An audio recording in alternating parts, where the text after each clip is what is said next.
hollered Frenchie, the woman who helped out his mother then, but only a few days a week, and she was a tall, dark woman full of mirth, and whose cooking was the first he had ever eaten, and therefore there was no cherry pie like her cherry pie, tart and sweet and sour in the mouth, cherry wet and bright, dough a tender comfort. And don't you come back here tracking any mud either. I just mop these floors, young, and you hear me? Out onto the porch, into the yard of a house, red brick and white trim, in that place in West Chapel Hill, where the professional Negroes could thrive safely, hard against Carborough, not far from the ponds and streams, the yard by the first house Drummond knew, more human in scale, a room shared with his big brother, watching him grow, watching him study, watching him eat, watching, and there were long walks and spending time with Junior's pals and watching them play basketball, baseball, football, proud that his brother was always the best, wondering if he would ever grow to be the best at anything, and that is the question, and what is a man, and how was he going to get there? And soon he was 11, and he was bigger, and Junior was not going about with him as much as he once did once upon a time, but they did still, and he did still know all his old friends. Hey, Squirt! Them growing big too, becoming men before his eyes, and that day down by Bowling Creek, and Junior and Billy Paget were chasing a snake, and Drummond fell behind their long legs running, and dodging logs and bushes and chasing, because really he didn't like snakes, and he was afraid Billy would throw it at him if he caught it. He'd done it before, and Drummond lost the 16-year-olds, and it took him a spell to find them, though he wasn't going to call out to them. That would be admitting defeat.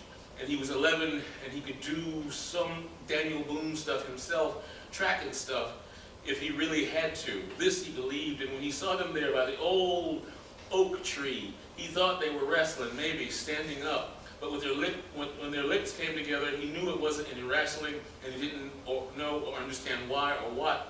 And he didn't want them to see him seeing them, and he turned to go pretend to be lost at the time, pretend but he couldn't take his eyes off them, and didn't really move like he expected his feet to move.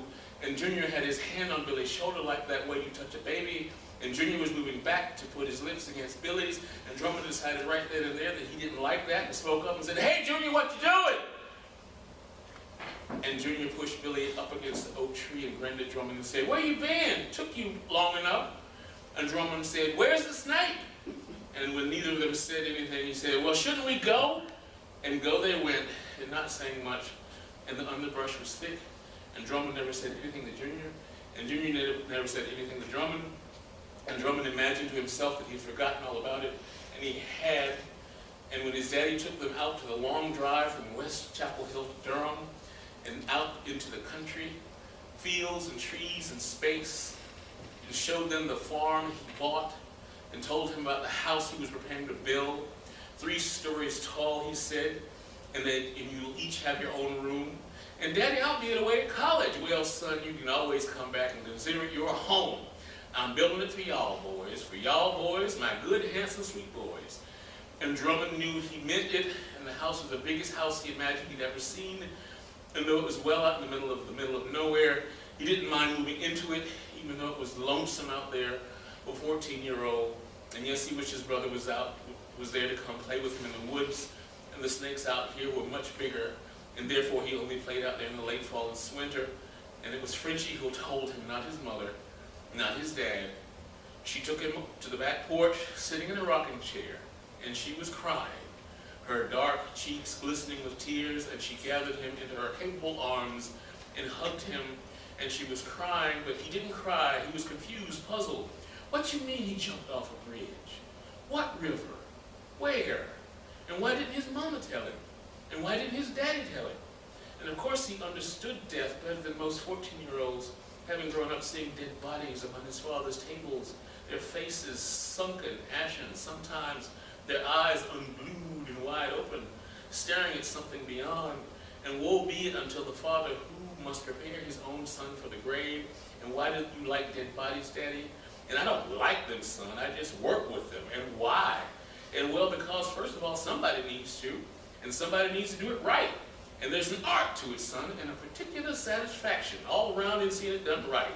and comforting the families. You understand one day, son, and I don't think I like dead people, Daddy.